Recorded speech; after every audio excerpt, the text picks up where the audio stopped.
Hello, everyone, and welcome to the second half.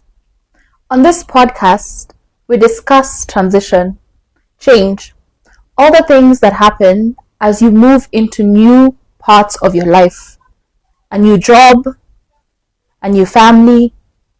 Every stage comes with its own set of challenges, and here we learn how to navigate them.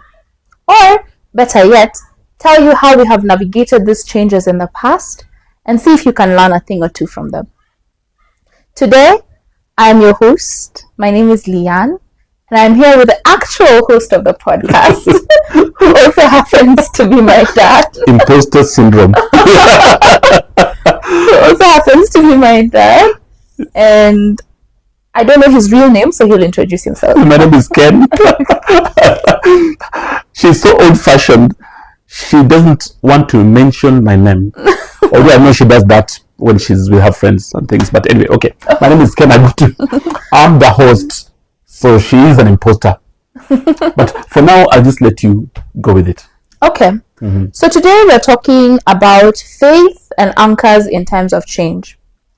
So one thing that I have learned in my few years of life is that in seasons of transition, there has to be a number of things that keep you grounded.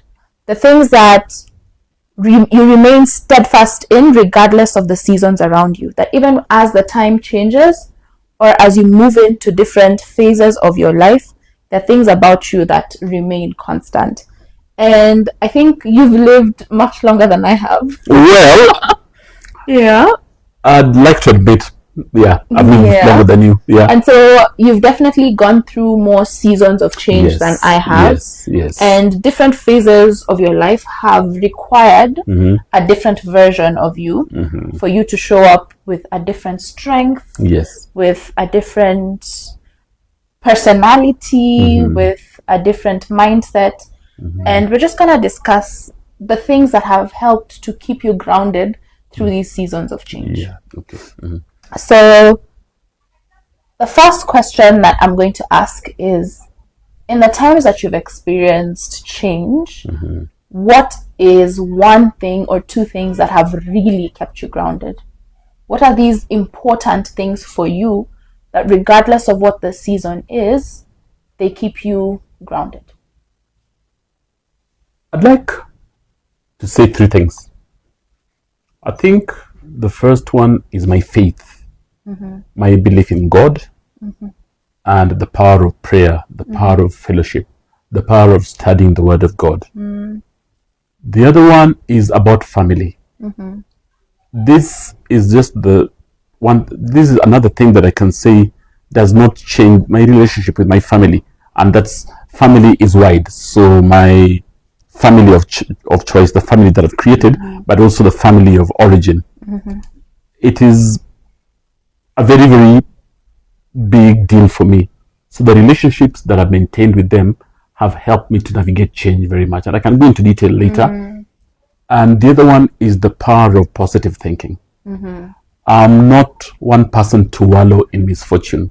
I look at the positive side of everything and I look at the better side of everybody. Yes.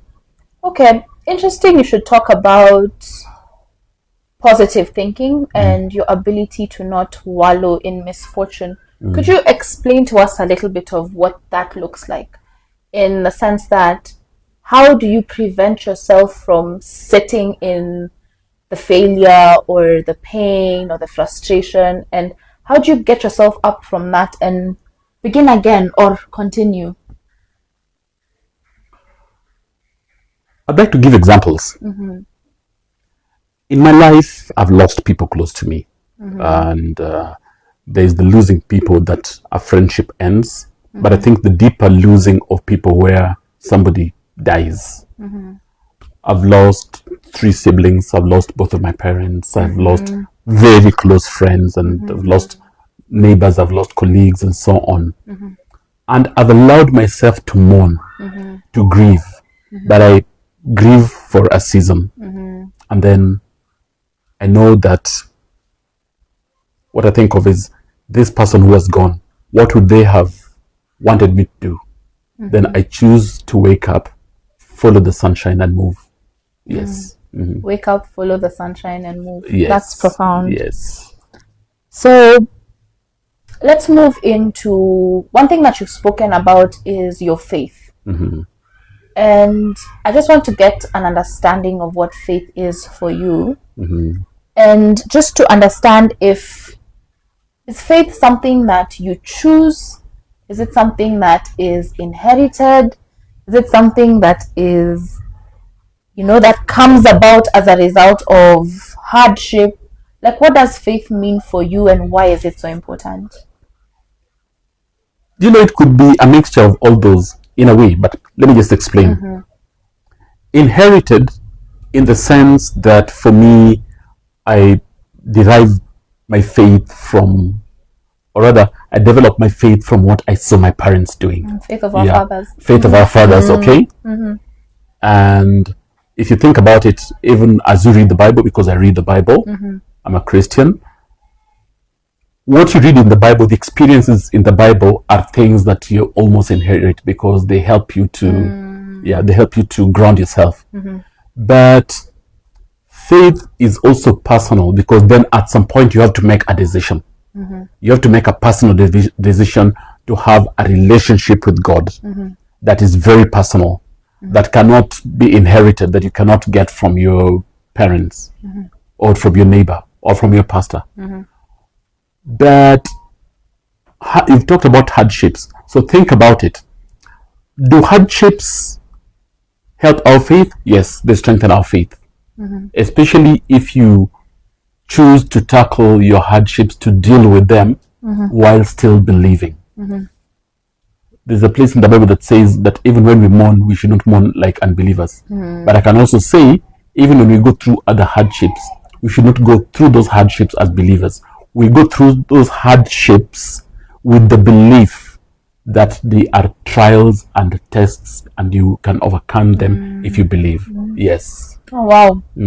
I think that the way that you've managed to weave all of those options that I gave and kind of describe your faith as all of them. Yes. And because I'm a strong believer in the fact that, things are not just one thing. Like, it's never just a single story or one description that can conclusively describe or define something. Yeah, we actually say that things are not just either black or white. The black, the white, the gray, and all the colors in between. Yes. Yeah, I think also from a book I once read, they're saying that there's an infinite set of numbers between 0 and 1. There's 0.1, 0.11, 0.111, an infinite set of numbers. And so I think that it's important that we understand that things are the nuances of different concepts. And so I think that with that, we'll segue into talking about your values. And when we say that there are things that keep us grounded, I think one of the things that is most important is the values we live by. Yes. What are these things that are non-negotiables for you?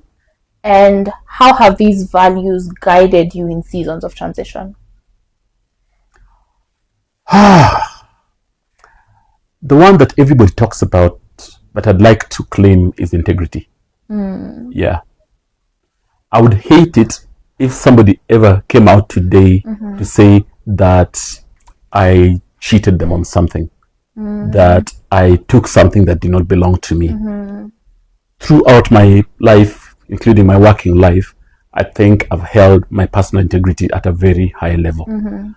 Sadly, in a broken world, that's not usually a very popular view, because the things people expect you to do, you're offered bribes, you are asked for bribes, you have the opportunity of pinching something, which many people do, and when you don't do that, people think that you're not normal. Yeah. I'm not judging people, or maybe I am. I feel that there's a lot that society needs to do about personal integrity, because this is one place that we really, really fail. Yeah, we really, really fail. And this has permeated all sectors of society, including government, church, including families, businesses, and so on. So I feel integrity to me is really, really big. And integrity is one of those values that a lot of things hang on. Yeah. So that as a value. The other thing is I love deeply. All right, I appreciate people, and I value networks. I value my friends. I value my family. So I think my connection to family, connection to friends, and the stranger on the street is something that I hold highly. Yes. Connection to family, connection to friends, and the stranger on the street. Yes. Love that. Yeah. Yeah. I think that this has kind of like also opened my eyes in terms of, you know, because when you're transitioning from any stage into another, there has to be some things that remain constant. And what I'm getting from you is that when your faith does keep you grounded, that your faith allows you to move into different seasons of your life while remembering that you have a standard. Yes. And I think that that's very important. So let me just give you an example. When I retired about 7 years ago, I retired from employment about 7 years ago. That was a big moment. It was a time of change, and there were so many things that changed. Suddenly, you don't have the 8 to 5 or 9 to 5 or 7 to 5 as it was for me. You don't have that salary coming in, so you could have other sources of income, but the salary is not coming in. But then you're also not answering to a lot of people. You're answering to yourself and to your family. Well, and to the society, but mostly to yourself and your family. And there's a brief moment of confusion there in terms of I was so used to doing this, and then suddenly this is not happening. The faith that I kept, the prayers that I made, and the fact that my family was very close to me. And here, I'd like to use family very broadly. Number one, my wife and children, then my siblings. They came out very strongly for me at the point of my retirement. Then the very close friends that I had, the people that I called my close friends, were very, very, very helpful in that. So the transition was made so much easier because I had these people, and also because I prayed and because I believed. Yes. Yeah. I think that it's important that as you go through seasons of change, you have something to hold on to, something that, you know, things that remain constant regardless of what's going on, something that stands through whatever storm. And I think that that is important. And I'm really glad that you have gotten such amazing support from the people around you, and the values that you've kept through this time have also caused you to maneuver the transitions regardless of how difficult they could have been. I think that's it for our conversation for today. But I'd just like to say something else before we end there. Okay, no worries. One of the biggest challenges that I think I've gone through, and we've all gone through, was the COVID, the pandemic. If you think about it, that was a point where a lot of people broke, and sometimes literally, because we lost quite a lot of people. Families broke at that point, and partly it was because then you'd also find families that were not so used to staying together, to praying together. I keep saying that a family that prays together grays together. Okay? Families that were not used to being together suddenly found themselves in these enclosures that they were sitting there, and that disease and the government said that they should be together. And then suddenly you realize, okay, this is what my wife is like. Oh, my husband is a nice person. I didn't realize that. Okay, but the husband is a nice person. Yeah, but you realize that for those of us who already had functional families, functional relationships, that was not a very big challenge. But the biggest challenge was that we all took the lockdowns differently. So even within our family, you know, there are some people who did better than the others in terms of being locked in, and that was a big one. So this daily prayers and interaction kept everybody sane. But just think about it. What about the losses? We lost some people, and including the person that I called my best and closest ever friend. I mean, outside my family, we lost him to COVID. And that was a very testing time, because then finances were low, the restrictions were high, and there were so many things that were just not going wrong. I feel at that point, the faith that we have in God and the prayers, because if you think about it, we got even closer to God because then we started our weekly fellowships, we had our daily devotions, we had the singing, we had the reading of the Bible, and a lot of things that we did. I feel that the positive side of COVID is it built people's faith. All right? Well, at least it built mine. The other thing is that then we got to know each other better as families. Of course, there are the downsides. But the sum total of this is that our faith became stronger in that time, and our faith made us realize some of the things that we take for granted. So the fact that you're able to walk out of the house, jump onto a bus or into your car and drive into town, walk through and do some shopping, this is something that we took for granted for very many years. But obviously, because of COVID, we realized that actually the times that God can withdraw some of those things. Yeah. So it gives us fresh perspective. Whenever you see somebody's lost their life, you say that, wow, that was a gift from God. Yes. Yeah. I like to say also that, God literally had to make everything stop. Yes. That everything needed to stop and everyone needed to be quiet for a while. Yes. And I think that the experiences had the potential of either building you or breaking you. And I think it's important, and the people who came out of it best are the ones who used it as an opportunity to build themselves. Yes. And you remember the story about New York? Yes. New York. There was the song, the old song by Sinatra, I think, that says, New York, the city that never goes to sleep. New York actually came to a standstill and went to sleep. And I was just wondering if somebody could have whispered to Sinatra, New York finally slept.